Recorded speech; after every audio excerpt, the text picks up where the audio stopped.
Olá, sejam bem-vindos a mais um episódio do Brasil Fintech Podcast. Eu sou a Gerhane Halaby, estou aqui hoje com 3 dos grandes executivos da transformação digital no agro. Então, eu tenho aqui do meu lado a Aline Pezente, co-founder da Thrive, a Maria Pilar Varela, ela é responsável por toda a transformação digital da grande AgroGalaxy. E temos aqui o Gueitiro Genso, que é co-founder da AgroCPR. Bom, hoje a gente dedica o nosso episódio para falar sobre agro. Então, a gente está falando de uma das maiores economias do Brasil. No ano passado, os negócios gerados através do agro representaram quase 30% do PIB, foram 27% do PIB nacional, com um potencial de crescimento muito grande agora em 2023, 2024, seja por conta da nova Lei do Agro, a Lei do Agro 2, ou enfim, por todo o desenvolvimento que inclusive a tecnologia tem trazido.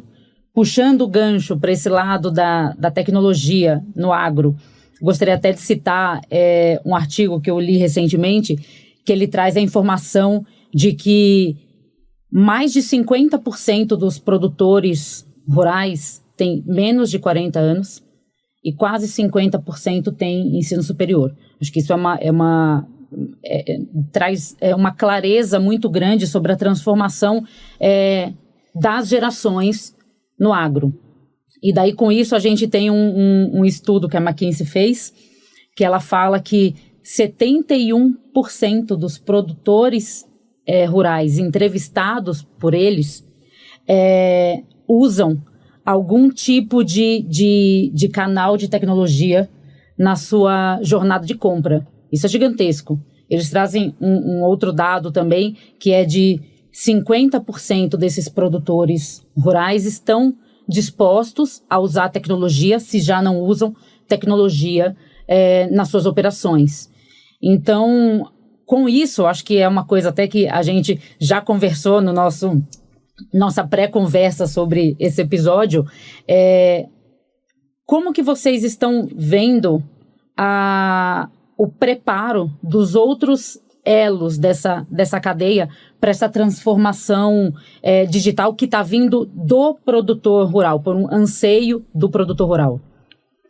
Essa pergunta é a pergunta que não quer calar sempre, né?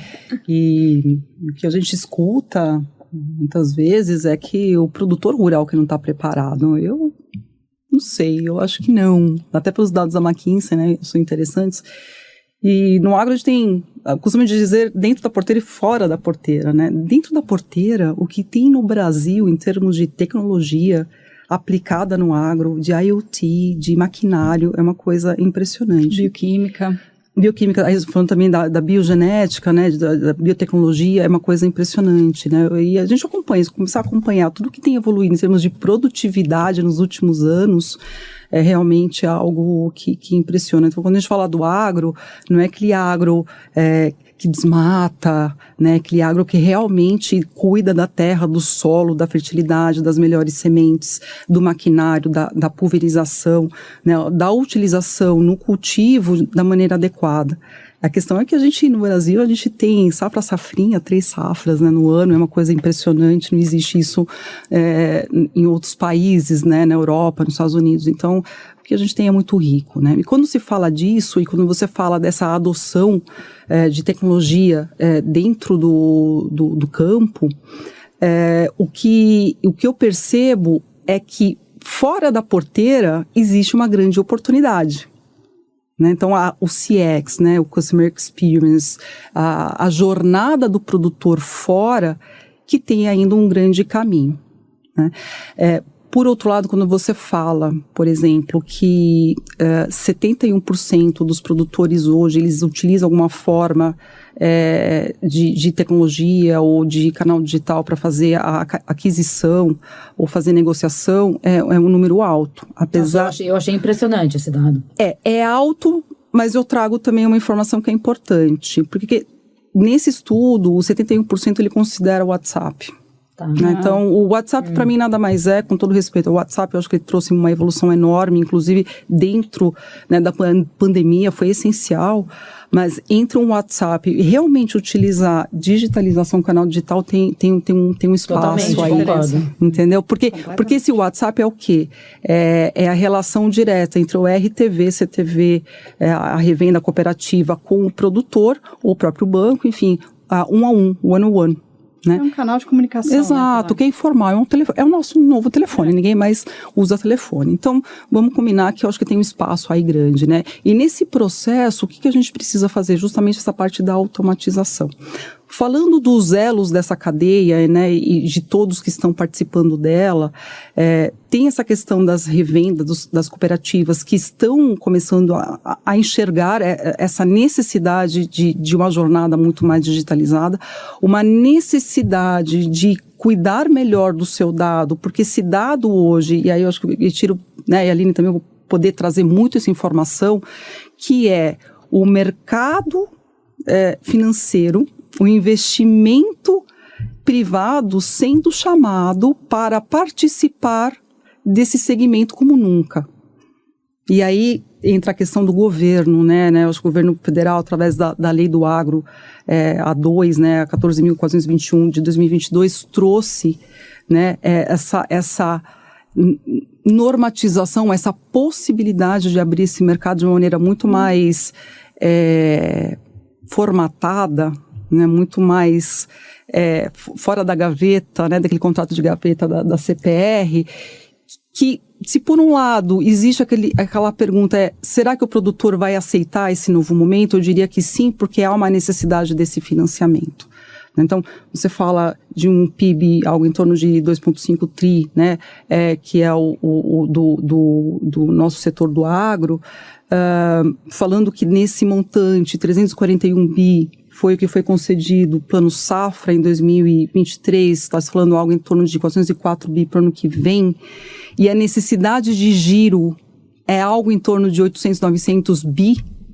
Onde que está esse gap? Esse gap só pode estar no investimento privado, né? Então, eu acho que a cadeia ela está se preparando, mas o avanço ele ainda é necessário, porque o potencial é gigantesco. E quando o potencial ele é tão grande e você vê os grandes players do segmento bancário, financeiro entrando, essa questão de estar preparado, ela vai acontecer por uma necessidade.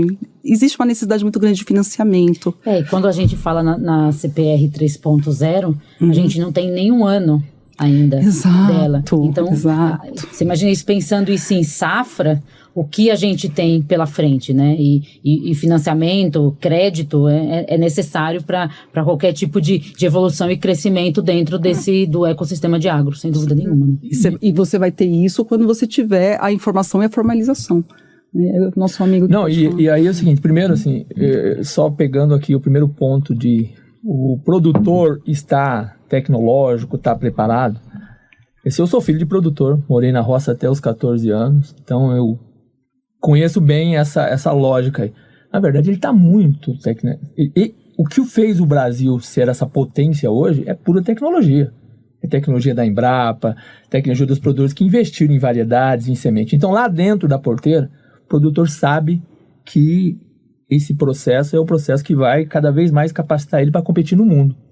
E quando a gente fala de tecnologia, de que ainda na internet nós estamos com um grupo de produtores que acessam, muitos não têm acesso à internet ainda, a gente tem um 5G que vai chegar aos próximos 10 anos em todos os lugares do Brasil. Então, essa infraestrutura para que a cadeia inteira se torne cada vez mais tecnológica está acontecendo. Agora, eu tenho muito comigo que eu acho que não é o físico e o digital, é os dois, né? É a convivência da presença da revenda física, que é importante, que é o contato das cooperativas, dos players que estão lá, com o digital também. Então, esse omnichannel de atender o produtor é muito importante. E quando algumas coisas na história da humanidade se encontram, algumas revoluções do tipo acesso à tecnologia por mais pessoas, marcos regulatórios como a lei do agro, produtores que hoje veem o mercado não brasileiro, veem o mercado mundial, né? Competindo, exportando. Com certeza. Quando essas coisas começam a se encontrar, a gente tem, de fato, uma semente para eu sou muito otimista com isso. Por quê? Porque a lei do agro, como foi comentado aqui, a CPR 3.0, vai destravar, assim, milhares de oportunidades de inovação, né? Que o mercado de capitais é muito mais dinâmico que o simples financiamento bancário que a gente sempre conviveu, né? E aí, quando a Pilar fala aqui que realmente eu acho que outros agentes da cadeia ainda estão um pouco atrás se movimentando para encontrar isso, é porque quem está na Faria Lima tem uma dificuldade danada de levar a sua solução lá para o campo, né? Só que, e essa assimetria de informação entre quem está no asfalto e quem tá lá no campo leva você a ser mais conservador nas soluções. E vice-versa, né? Porque se você perguntar quantas CPRs tem em estoque emitidas, só agora a gente começa a ter informação. Pois é, marco regulatório. De rastreabilidade. Já estão passando de 250 bilhões registrados nas registradoras. E quando você olha para esse potencial que a Pilar comentou aqui, de que o agro precisa, porque está competindo com o mundo. Daqui a pouco a gente tem captação no exterior, daqui a pouco a gente tem token, blockchain e um monte de tecnologia funcionando, né? Exatamente. Acho que, consigo que vocês dois falaram, eu vou roubar uma frase que o Fabrício, que é o outro co-founder da Thrive, sempre fala, que o produtor brasileiro, são os Jetsons dentro do campo, só que eles têm uma experiência, que é o que a Pilar estava falando, como se fossem os Fred Flintstones por fora da cadeia, né? É o que a Pilar estava falando, que assim, o WhatsApp, ele tornou o meio de comunicação, a comercialização mais eficiente, mas ainda assim falta tecnologia, falta infraestrutura, que é o que o Gueitiro estava falando. E é uma infraestrutura do ponto de vista tecnológico, e agora usando meu chapéu de quem faz tecnologia e produto para isso, ela é custosa, ela é extremamente complexa, porque para fazer um modelo de negócio ou fazer a lógica do que atende um negócio agrícola comparado com um negócio de bens de consumo ou de crédito ao consumidor, né? A gente está me olhando já, com certeza é completamente diferente, porque o agro tem muito mais peculiaridade, muito mais complexidade no que ele necessita, né? E teve às vezes as pessoas sempre falam, poxa, mas tem tanta solução, o Brasil tem tanta solução tecnológica e fintech que surgiu, por que nada dessas aplicações, ou por que a gente vê tanta fintech que explodiu no mercado de crédito ao consumidor, não funciona ou não atua no agro? Porque a lógica e como você pensa, essa é uma cadeia extremamente particular, os riscos que movem são complexos, a questão do físico e do relacionamento não pode ser ignorada, que é uma peça fundamental de como você pensa em tecnologia. E isso tem barreiras para você na execução. E que acaba que agora o Brasil, eu sinto que a gente está numa fase, e muito dessa evolução tecnológica, na verdade, é liderada por empresas do setor, como a AgroGalaxy, como as grandes químicas, como as tradings, que fazem parceria com startups ou investem nelas para tentar promover esse ecossistema no Brasil. Agora, só aproveitando aqui essa questão de, assim, o que me deixa muito otimista e o que faz com que essa inovação aberta, conjugada com empresas que já estão lá no físico como revendas, tem um potencial tremendo para potencializar isso, é porque, vou dar um exemplo prático aqui. Eu trabalhei 35 anos no Banco do Brasil e eu coordenei agrônomos no Brasil todo. Então, por que o Banco do Brasil conseguia levar o crédito com menor risco para o produtor rural? Por algumas razões. Ele tinha um local físico. Sim. Ele tinha agrônomo nas regiões, fisicamente. E eu lembro que o primeiro desafio nosso como agrônomo era coletar os dados de chuva da região com pluviômetro e registrar num disquete. A visibilidade do negócio para você entender. E esse disquete construiu uma base de dados que tornou a análise de risco técnico agrícola, coisa que é diferente do consumo. Então isso é uma tecnologia muito própria que só o Banco do Brasil tinha, e que outro banco da Faria Lima não chegaria lá, porque precisava montar esse setor. Também, né? Agora, olha só hoje, como a democratização da infra, né, eu dou só um exemplo da loucura que é. Hoje você consegue, com imagem de satélites, recuperar anos passados daquele talhão e saber se aquele talhão produziu ou não produziu. Exato. E mais, você consegue monitorar a safra toda para saber se está produzindo. Isso é maravilhoso. Coisas que a tecnologia, junto com várias, se encontrando e transformando, eu acho que o Sistema Agro, um dos maiores promissores de inovação no mercado. E aí, assim, se por um lado é promissor, o trabalho ainda de captura e de acuracidade, mining dos dados ainda é fundamental, lá na ponta. Porque ele é relacional e vai ser relacional sempre. Faz parte da natureza do agro, mas isso não quer dizer que ele tenha que ser informal. Então, fala-se assim, o produtor, ele é simples, e as próximas gerações também serão simples. Não quer dizer que não sejam tecnológicas, Sim. tecnificadas. Sim. Então, a gente não pode confundir as coisas. Como que eu faço um processo, entender o processo lá na ponta, dentro da porteira, para capturar aquela informação de uma maneira simples, que seja por uma imagem de satélite, ou que seja de uma forma, enfim, bastante tranquila, dele capturar aquela informação dentro de um app, por exemplo. E que essa informação, ela seja utilizada para o próprio benefício desse elo, né? Desse nosso ecossistema do agro, né? Então, esse processo, ele ainda está acontecendo. E aí, pegando o teu gancho, falando de imagem de satélite, olha só uma parte que eu acho que é um pouco falada dentro do nosso mundo de fintechs aqui e dessa questão da conectar a Faria Lima com o nosso produtor, que é a questão do seguro rural. Ou seja, quanto que a gente tem de potencial de seguro Que não é explorado. que não é explorado como uma garantia para o próprio crédito. Pois é, aí, tanto em crédito quanto em seguro, aí eu insisto muito na assimetria de informação.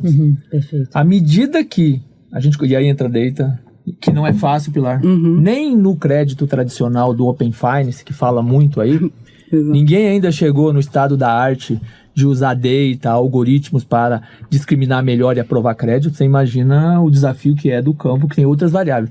Mas a tecnologia está aí, tem um monte de gente trabalhando e está disponível. Porque à medida que a gente conseguir evoluir para isso, e tem gente trabalhando para isso, tem startup trabalhando para isso, você imagina o quanto que a gente vai poder levar de seguros. E hoje, se não se faz mais, né, ou cobra muito mais caro, porque não se consegue ter dados suficientes, ou melhor, transformar aquilo em algoritmos e em possibilidade de oferecer uma proposta melhor. Que é a mesma linha para a questão do seguro, né? Por isso que é difícil você dar o seguro, você não consegue mensurar o custo disso, e daí se você sobe também muito a barra, você não consegue atingir o número de pessoas, de produtores necessários.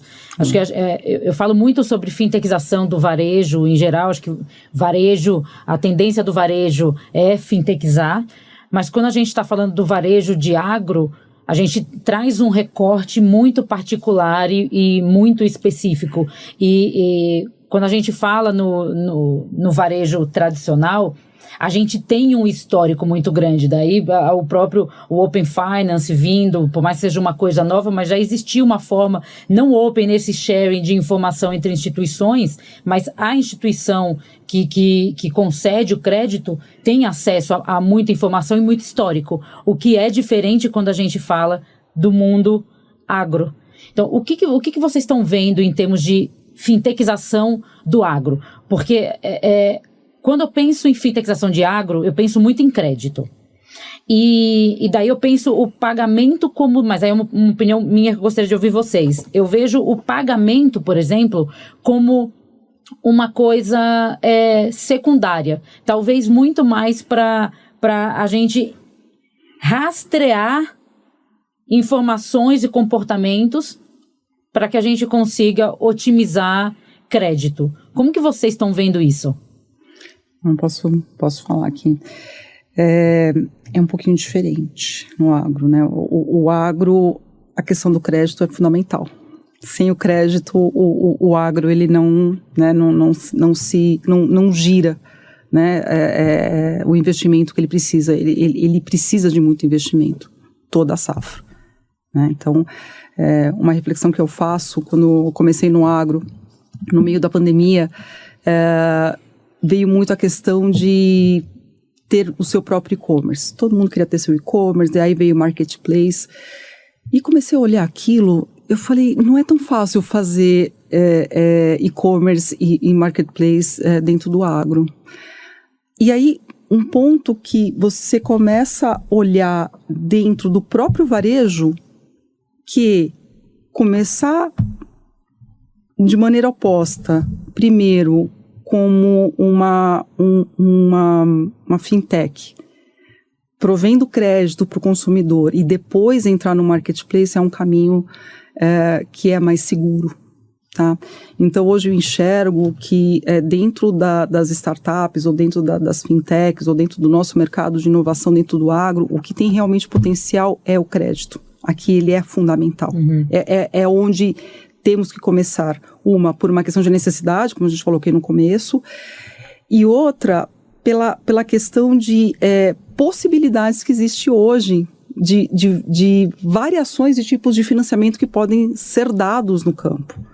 Né? Então, por exemplo, hoje uma revenda, uma cooperativa, ela concede crédito em função da necessidade de consumo de insumos do produtor, mas por que não coloca uma série de outras possibilidades de financiamento? Isso já está acontecendo. Então, aqui eu acho que tem uma possibilidade muito grande de crescimento. Que é o que a gente fala da CPR além dos insumos. E além dos insumos, e aqui a nova lei abriu uma oportunidade fantástica. Pode falar. Desculpa.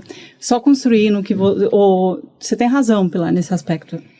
E aí, traçando um paralelo, por exemplo, do que a gente faz, né? A Thrive, quando a gente fundou, há 5 anos atrás, a gente tinha exatamente essa visão do que a Pilar estava falando, estava descrevendo agora.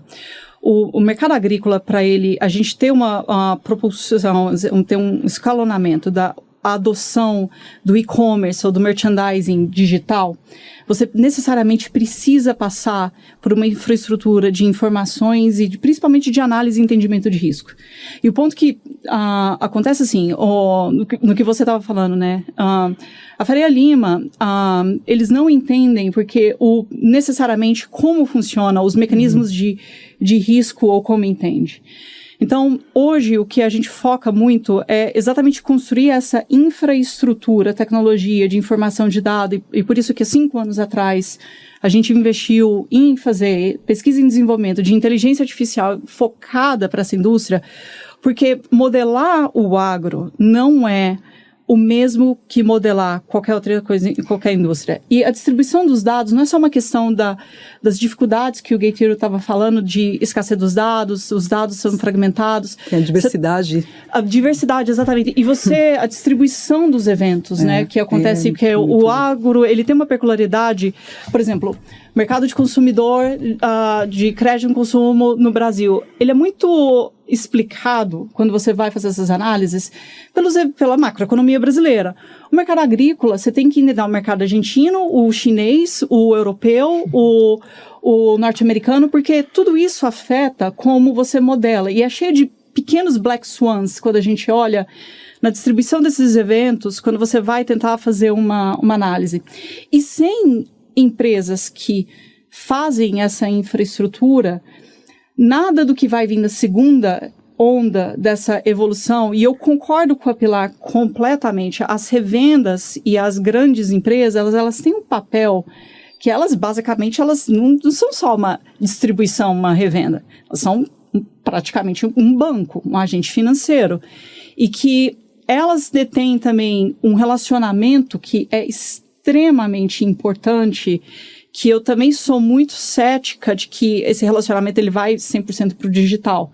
Eu acho que acaba que tem coisas que a tecnologia vai permear essa indústria. Otimizar, né? Otimizar e fazer novos modelos, novos produtos e expandir no relacionamento com o produtor, do que simplesmente retirar disso. Eu acho que esse trabalho de tecnologia, ele é extremamente relevante também nesse cenário que a gente está falando de CPR 3.0, porque como isso foi ampliado bastante, isso também pode trazer, por um lado, se tiver um uso muito sem embasamento, sem conhecimento, que pode trazer risco pro ecossistema como um todo, para os produtores e tal, a emissão em excesso, essa emissão ela está um pouco mais facilitada, o que por um lado aumenta a possibilidade de captação de recursos, você investir em outras coisas, a gente tem a CPR Verde, enfim, tem várias outras coisas, mas a tecnologia, eu acho que ela tem que também ser usada aí, não só do lado de quem concede o crédito, mas de quem está pedindo esse crédito, né, para trazer um pouco mais de segurança para o setor. E eu acho que o agro tem uma vantagem de poder, falando do mundo de fintechização, tá? Uhum. De poder aprender das experiências que já foram aplicadas no mercado de consumo. Né? Eu fui diretor de crédito a veículo. Quando você falava 15 anos atrás que o cara ia comprar um financiamento de veículo no app, não aconteceu no dia seguinte isso. O físico e o digital conviveu por um bom tempo. Claro. As novas gerações nasceram todas digitais. Então, revenda, cooperativa, todos esses players que estão fisicamente são importantes demais nessa...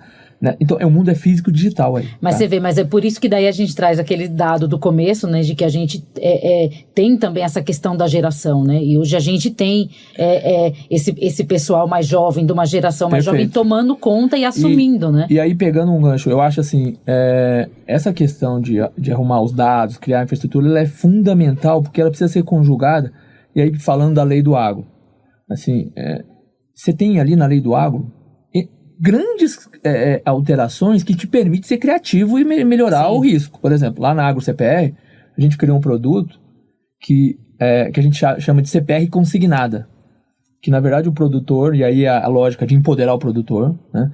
O produtor vai financiar, precisa de tocar a safra de soja, eu vou consignar ali, entre aspas, no conceito de crédito consignado, um pedacinho da produção dele.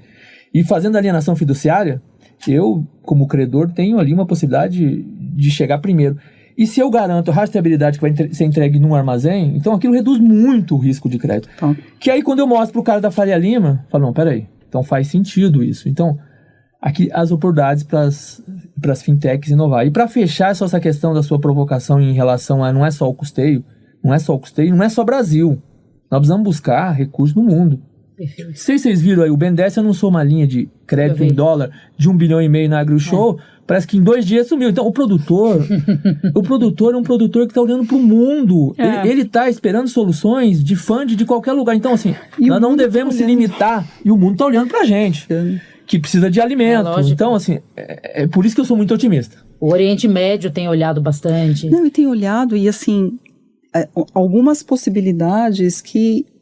Né, só brainstorming aqui, de fazer um match, um peer-to-peer, do produtor direto ao investidor, pessoa física na Europa. Isso vai acontecer. E, na verdade, para dar o exemplo, a gente fez ano passado 30 milhões de um CRA, que os investidores foram as maiores varejistas do Reino Unido. Foi a Sainsbury, o Tesco, Asda...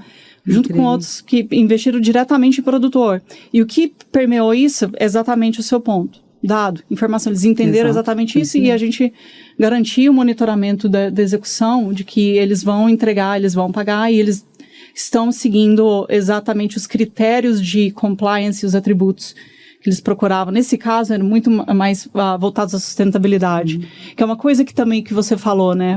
O Brasil, eu acho que, nesse aspecto, a gente está muito avançado e eu acho que pouco se fala ou é visto internacionalmente como deveria. E aí, assim, estou falando de montar produtos que tem um investidor que quer comprar um risco SG, que é mais ou menos... Mas a gente tem, você falou do mundo árabe, a gente fala da China. Ali, alimenta a questão de segurança nacional. Então, eles muitas vezes não querem receber... E o Brasil está na crise. Eles não querem receber o dólar físico, financeiro. Ele quer receber o grão, o produto, a proteína. Então, você imaginou quanto dá para criar nesse mundo, à medida que os nossos produtos, eles têm preço internacional. Eu sou de uma época de produtor que o milho não tinha exportação. Então, você ficava olhando para o mercado interno.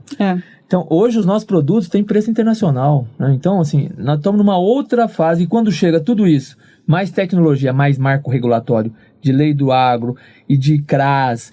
E não estamos nem falando aqui nos tokens, né? Que desintermedia tudo isso e a gente poderia fazer um podcast aqui só de isso. É isso. Eu acho que esse seria um bom tema.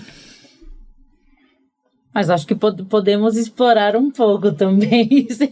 Porque assim, por isso que eu acho que tem várias tecnologias, né? Estão falando do... a lei do agro 3. Nós estamos falando do blockchain, estão falando de tokens que está sendo... o nosso Banco Central é o maior laboratório de inovação do Brasil, um dos maiores laboratórios, porque o Sandbox lá, e você acompanha muito bem, está testando um monte de coisa que vai ser aplicada para alguns ativos, mas também é aplicado no agro, né? E você imagina você gerar os tokens e aqui a gente distribuir numa exchange no mundo inteiro, né?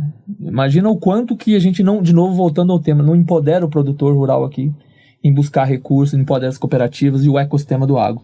Eu concordo, eu concordo, e eu acho que acho que tem muita gente enxerga isso na nossa indústria, né?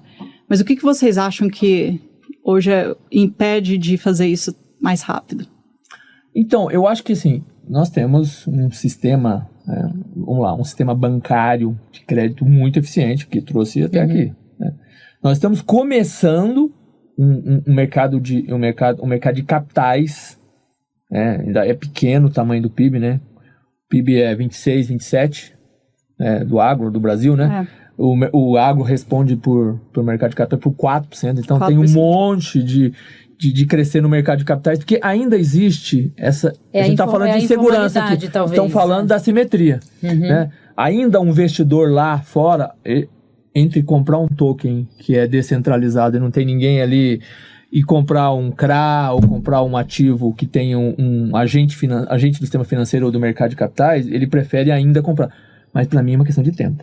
De pouco tempo, eu diria. Mas também tem bastante aspecto regulatório, né, a ser visitado. Então ainda, a gente está no momento ainda de muita discussão do como que a gente caracteriza esses tokens, então, e daí? Se a gente tokenizar, pensando em descentralizar, a gente consegue tirar do mercado de capitais, tirar debaixo da CVM? Talvez não. Então, assim, depende. Então, acho que tem muita discussão ainda, inclusive de base, de substância, para avançar nesse mercado, né? Eu acompanho bastante as iniciativas do Banco Central. O escritório é parceiro do Lift, então a gente acompanha bastante de perto. A gente teve o Lift do ano passado, que foi apresentado no evento esse mês lá no Banco Central, trouxe solução falando de tokenização de CPR. A gente tem agora no segundo bet da Fenasbac, que é o Next, a gente tem solução de tokenização dentro do agro. Então, assim, tem muita coisa a ser feita, mas ainda está sendo discutido de uma forma... não é embrionária, porque tem muita discussão em cima disso, mas não tem um arcabouço regulatório que dá substância. A discussão ainda está nesses termos. Mas eu acho que só da gente ter visto a lei do agro, depois a gente viu 2 anos depois, a lei do agro 2, já foram mudanças muito significativas, falando da história de registro, possibilitando toda a questão da assinatura digital e tudo isso. Então, eu acho que já são barreiras gigantescas que foram ultrapassadas. Pavimentando o caminho, mas talvez a gente esteja, se a gente fala de fintechização de agro, a gente ainda está alguns passos atrás do que a gente vê na fintechização quando a gente pensa no consumo. Agora, sim, o que é verdade, vários marcos regulatórios, mas nós temos um Banco Central que está com um projeto avançado do Real Digital. Com certeza. Né, que já admitir que a tecnologia do blockchain sendo usado para a emissão do real, a moeda do país. E aí, se a gente abrir aqui um capítulo de falar de cross-border para o mercado agro que exporta, imagina o Real Digital com plataforma e daqui a pouco o blockchain sendo usado para trocar o monte de oportunidade que tem aí, tanto para melhorar o custo e logística para o produtor, quanto para criação de novos produtos. Aí. E garantias, né? Eu imagino também, para poder fazer isso valer também o cross-border. Então é muito animador, né? Não, é muito. Eu espero bastante coisa. Você falou de Real Digital, sempre, em todos os episódios, a gente sempre menciona alguma coisa do Real Digital, porque, querendo ou não, ele vem como uma parte final desse primeiro momento de avanço tecnológico de serviços financeiros, e ele chega para conseguir colocar em prática muito do que a gente está discutindo ainda num plano fictício, né? A gente tem os estudos que estão acontecendo agora em cima do Real Digital, até para tentar viabilizar a publicação dele, as primeiras emissões de 2024, já tratando disso, de como que a gente vai, como que o Real Digital ele vai conversar muito com essa parte, por exemplo, de pagamentos transfronteiriços, que é uma coisa que tem tudo a ver com o mercado global quando a gente fala de agro. Então, acho que é realmente bastante coisa. Eu acho que quando a gente fala de inteligência artificial, a inteligência artificial ela entra em muitos pontos, em muitos momentos aí, né? Mas eu acho que uma dor muito grande que a gente tem é a interoperabilidade sistema de dados. Da sistema de dados, que são as informações e tudo isso. Então, onde que está em que momento que estão esses avanços para interoperabilidade desses dados? Perfeito. Assim, o que é interoperabilidade, né? É você, dois sistemas ou os dados entre si se comunicarem, ter a mesma semântica, né? O que a gente observa, o avanço tecnológico e todas essas arquiteturas dos novos algoritmos que saíram e que permearam, que o ChatGPT viesse para a mão das pessoas, você requer basicamente, você cria um sistema que é uma ontologia, né? E é uma das coisas que a gente tem que investir muito lá na Thrive, quando a gente faz esses sistemas, é a questão da interoperabilidade. Porque o que acontece várias vezes a gente tem um cliente que está lá no sistema do RP, por exemplo, a marcação de dados significa safrinha ou milho inverno. São duas coisas que têm nomes diferentes, mas que significa, para a regra de negócio, a mesma coisa. E respondendo a sua pergunta com esse exemplo, hoje a gente está conseguindo fazer avanços para exatamente sanar esse problema. E esse é o objetivo no final das contas, né? Criar essa base, essa semântica com que os dados no agro eles consigam se comunicar e serem acessíveis e serem consumíveis pela cadeia do mercado de capitais e a cadeia agrícola para as pessoas conseguirem fazer melhores transações financeiras. E é um trabalho que requer bastante tempo. As pessoas menosprezam a dificuldade. E são dois momentos, né? Porque, me corrija se não for, mas o que eu entendo? Que a gente fala primeiro de um momento de assimetria das informações. Correto. E eu acho que depois a gente tem o que daí eu estou chamando como a interoperabilidade dessas informações, que é a questão da troca, da comunicação entre os elos da cadeia, pensando no Open Agro. Aí eu diria o seguinte, no agro você tem dois tipos de informação, sendo bastante simplista. Uma que ela você consegue automatizar e capturar essa informação e organizar. Essa é uma. Que é um tema dentro do agro, quando você fala lá da ponta do início da jornada com o produtor, mas tem uma parte da informação que se o produtor ou se quem está num relacionamento com ele, quer seja o gerente do banco, quer seja a cooperativa ou a revenda, se ela não imputar essa informação, ela se perde. Entendeu? E muitas vezes essa é uma informação extremamente necessária para você conseguir trabalhar um algoritmo, né, ou avançar nessa questão da troca de informações que são importantes em toda a cadeia. E reeducar essa vontade de abrir essas informações, né? Agora... E a outra é entender que aquela informação ela é importante, porque ela vai retroalimentar o próprio... Agora, eu acredito, assim, eu tenho visto algumas iniciativas pontuais de data wallet sendo tentado no mundo. Perfeito. Eu acho que no agro é onde tem a maior entrega de valor, e eu estou falando uma opinião pessoal de visão aqui, é onde vai caminhar. Porque você imaginou o produtor ter a data wallet dele com todos os dados de propriedade, e aí ele chega num banco, no mercado de capitais, e ele conecta a API dele com todos os dados e ele faz entre aspas, quem me atende melhor, ao menor preço, está aqui meus dados. infraestrutura de blockchain, de dados e tecnologia hoje é possível, não é? Então, eu acho que a gente caminha para isso. Então, E eu acho que esse é o caminho desse Open Agro. Diferente do que a gente fala do Open Finance, porque seriam coisas diferentes, mas essa ideia do Data Wallet, eu gosto bastante desse modelo. Até porque você também consegue monetizar esses dados. Então, E ele precisa ver o esse reeducar benefício. dessa troca. Exatamente. E aí- Por que você está capturando? Porque olha Isso a aí. quantidade de benefícios que você vai ter. Você vai ter uma redução do seu risco, você vai ter outro atendimento, Seu você vai ter seguro. maior acesso a financiamento, a seguro. o seguro vai ser mais barato.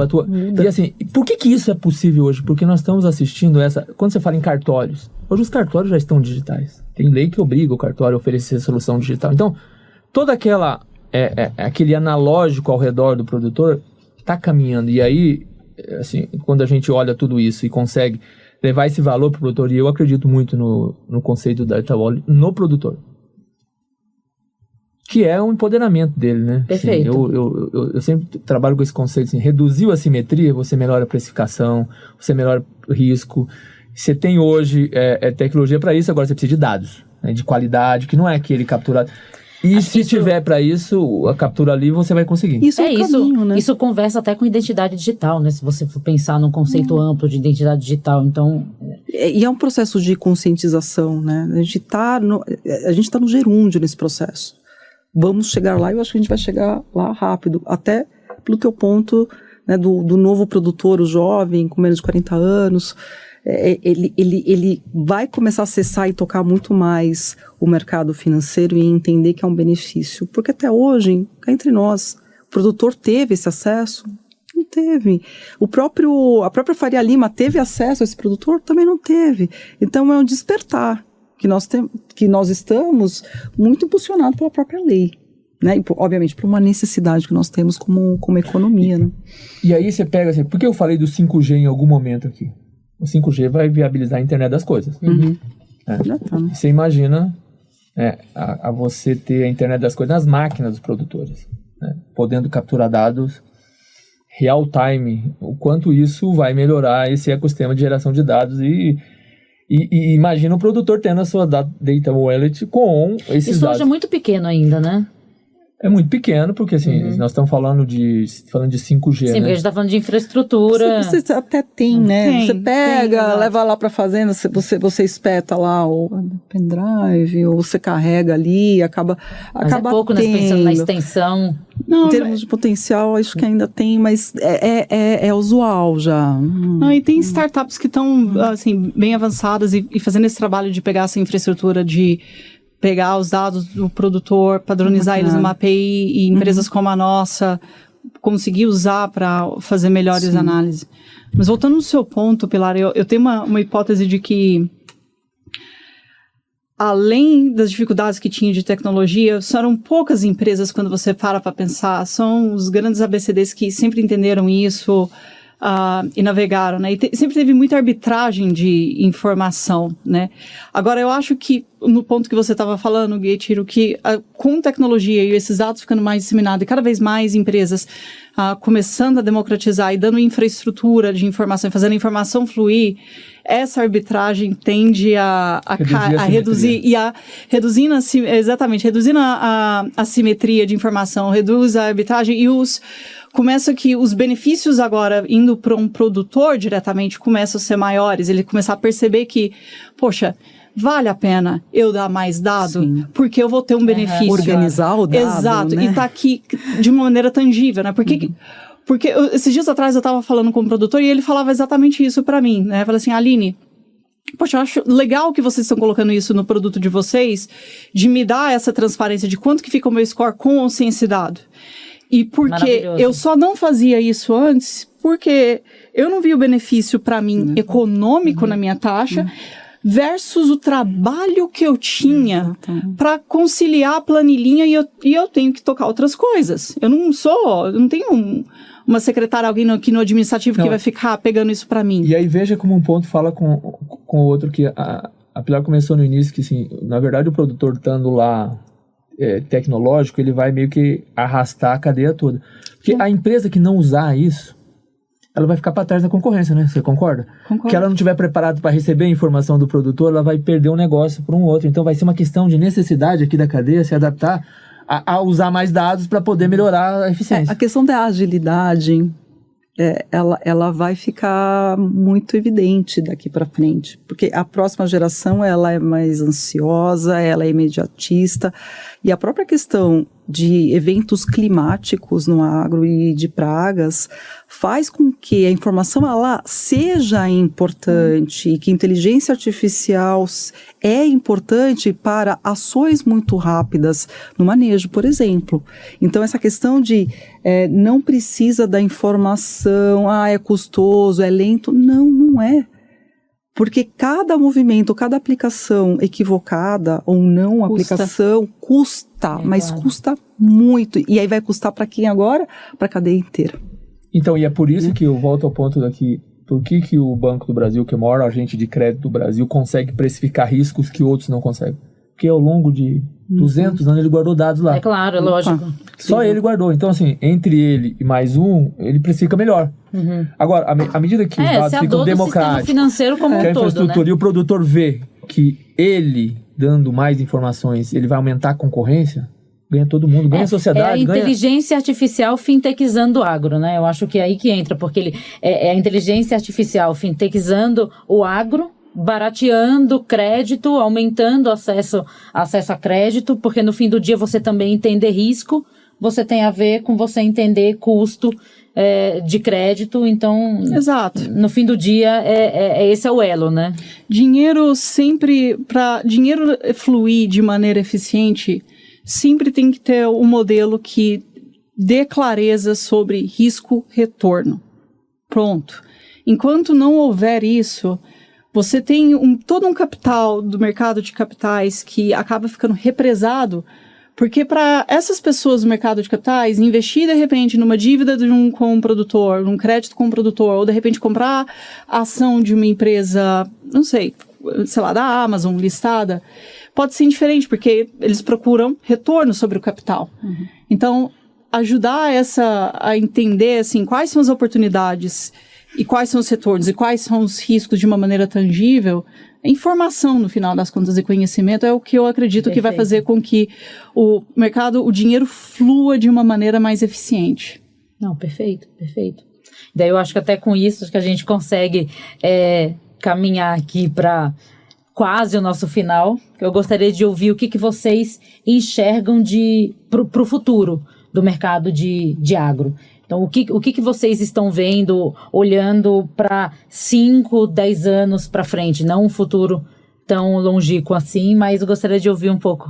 Acho que a gente falou bastante aqui de futuro, hein? É um wrap-up, na verdade, né? O Gueitiro trouxe tantos pontos. Eu vou começar aqui. Eu acho assim, esse movimento do produtor dentro da porteira, adotando tecnologia, isso aí não é de hoje, a gente já falou que isso ele está fazendo há muito tempo e talvez nós aqui do asfalto não estávamos enxergando tanto.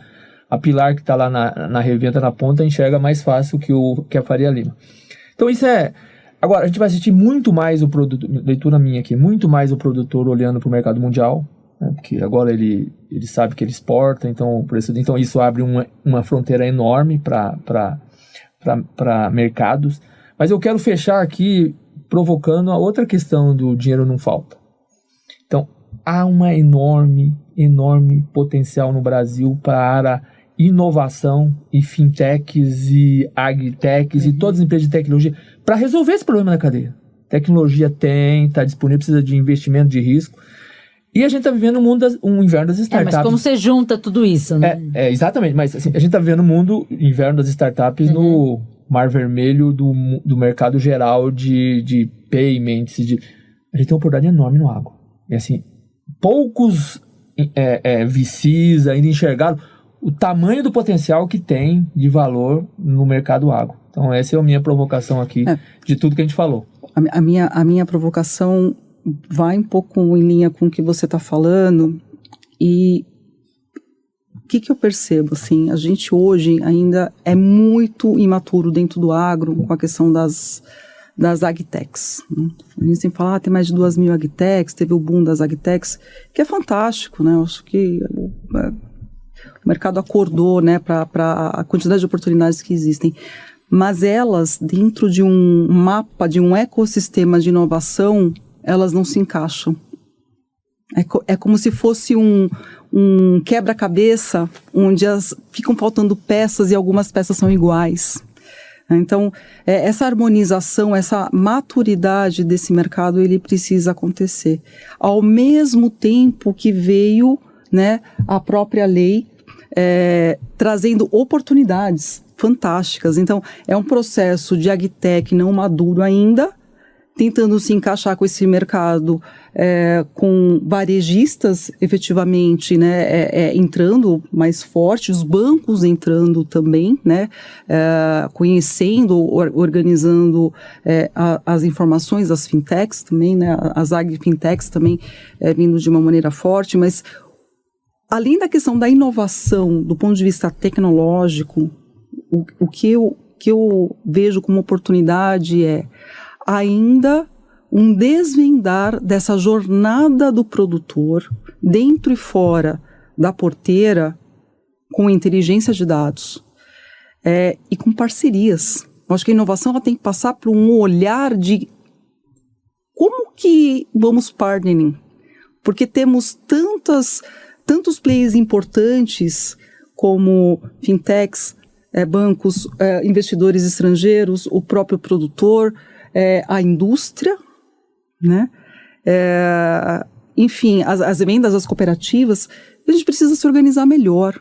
Um belo feedback aqui, né, de uma corporação relevante no agro, quer usar, né, a inovação aberta e está dizendo que, dentre o mapa todo, às vezes ela quer uma inovação e não está encontrando, né, um parceiro ali ideal. De novo, abre a oportunidade enorme. Mas eu falo assim, eu quero essa API, eu quero essa informação. Não tem. Até porque, eu acho que vai muito em linha da provocação que eu ia fazer em cima da sua provocação, que é essa questão da falta de um olhar mais intenso de VCs, mas eu acho que a gente fala de CVC, né, nesse caso também. Eu acho que tem uma oportunidade muito grande para CVC dentro desse ecossistema, porque ao mesmo tempo, eu acho que aí que é interessante, né? Quando você pensa uma grande empresa super sólida, que vai atrás e não acha essa tecnologia, mas talvez encontre aí a resposta em abrindo frentes de investimento, incubação, em quem vá desenvolver on demand aquela tecnologia para você que está vivendo ali dentro, que talvez tenha até mais informação e entenda muito mais o anseio, né? E tem essa questão, da questão do partnering. A gente tem que pensar, por que não? Assim como o varejo fez com o mercado financeiro. Então, eu enxergo que isso ainda vai acontecer e vai acontecer forte. Já está acontecendo no nosso mercado. E aí, só para pegar, não perder a provocação do CVC. Eu acho que eu estou numa companhia, estou até participando da discussão e montagem de um CVC. Não é do agro, é de um outro setor. Não é do agro. O que acontece? Existe um desafio muito grande para as corporações entre a cultura da execução e a cultura da inovação. Uhum. E às vezes, se a corporação não conduzir a própria disrupção, a complementação, ela fica à mercê desse processo. Então, e ela tem todo o ecossistema ali. Com certeza. Então, o que você está dizendo esse é um movimento que está começando e permear, mas no agro não tem dúvida nenhuma que tem oportunidade tremenda para as companhias olhar para isso e ajudar a fortalecer esse sistema. Sem dúvida. E também acho que não é toda grande empresa do setor que tem uma pessoa de inovação em tecnologia como a pilar, assumindo a frente da diretoria de inovação tecnológica e transformação digital de uma empresa super tradicional do segmento, né? Eu acho que isso é super importante também. Eu acho que a gente conversa bastante, né? E eu acho que é legal juntar, porque eu acho que é muito importante o conhecimento de dentro do ecossistema de agro, mas ao mesmo tempo é muito importante juntar com uma visão de transformação de digital de fora, para conseguir também trazer, porque eu acho que esse como você falou, é o desafio do CVC, essa questão de culturas, né, de você conseguir, onde que você junta, como que você faz o fit entre a cultura tradicional e a cultura de inovação, que muitas vezes elas se chocam. Sim. Mas elas são complementares. E muitas vezes a startup não está nem precisando de cheque. Com certeza. É muito mais Precisa importante plugar. o ecossistema. Sim, sem dúvida. A possibilidade de você fazer todas do que você conseguir um cheque enorme e sair batendo na porta. Sim, é um smart money. Você precisa plugar e treinar o modelo muitas vezes, Isso aí. né? Aprender, enfim. Isso aí. Como vemos esse futuro? Do seu lado, Aline? Eu acho que Você já é o futuro, né? Não, tô tentando, a gente trabalha, assim, é muito cedo para afirmar, mas assim, bom, por motivos óbvios, eu sou muito enviesada no que a gente faz. Eu acho que inteligência artificial, a gente vê os efeitos e quem está desenvolvendo isso, a gente sabe que a gente está... Esses modelos, a capacidade que a nova arquitetura está aprendendo, eu acho que a revolução que está acontecendo em fintechs e no crédito, ela vai ter consequências e começar a ter propagações em trading de grãos, em comércio, que eu acho que é uma das... É a próxima revolução que eu acho que várias pessoas na indústria são muito céticas ou não param para pensar, porque elas tendem a pensar, bom, porque eu tenho físico, ninguém nunca vai tocar num modelo de negócio que tem 200 anos, né, de merchandising. E eu acho que a gente vai ver novos negócios e novas formas de trading também surgir por conta dessa tecnologia. Eu também... Agora, a coisa que eu mais sou temerária, que essa parte ela é nebulosa de inovação tecnológica, ela pode mudar tudo que a gente está discutindo aqui, é a questão de proteína em laboratório. Tá para sair várias fábricas. Eu estava vendo um estudo e eu converso com alguns dos nossos board members que estão no meio disso e estão para sair centenas de fábricas agora que produzem proteína sintética em laboratório. Esse é o tipo daquela tecnologia que eu sempre tenho minha dúvida, que eu acredito que a gente ainda não sabe os efeitos que, se ela tiver muita adoção nas próximas gerações, ela pode mudar completamente o que a gente está fazendo. E isso é uma das coisas que eu tenho observado e refletido, assim, como é que vai ser o futuro. Uau! Muito bom. Bom, gente, gostaria de agradecer mais uma vez vocês. Muito obrigada por participar de mais um episódio nosso. E é isso. Temos outros ainda pela frente. Obrigada. Obrigada a você. Obrigada, gente.